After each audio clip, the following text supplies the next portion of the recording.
तो ये एक फल होता है, उसको खैर में लगाओ शर में लगाओ। तो अब वो परख के उन्होंने देख लिया कि है बंदा तो जेब भरी हुई है, उसके साथ दोस्ती यारी लगा लोगों के कर करा के उसकी जेब खाली कर दी, उसको पता भी नहीं चलिया, वो अपने मज़े में है। मंडी पहुंच गया, बैल देख लिया, पसंद किया, सौदा भी हो गया, जेब में हाथ डाला, जेब खाली है। इसने यूँ सर पकड़ा, वो बैल वाले ने पूछा क्या? कहा इंशाल्लाह मैं घर से चला था, इंशाल्लाह मेरी जेब में पैसे थे, इंशाल्लाह रास्ते में ऐसा हो गया कि मेरी जेब लुट गई, इंशाल्लाह मेरे पास कुछ नहीं है, इंशाल्लाह मैं घर जाऊंगा।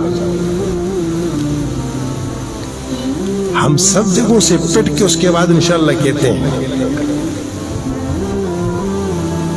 सब जगहों से पिट के।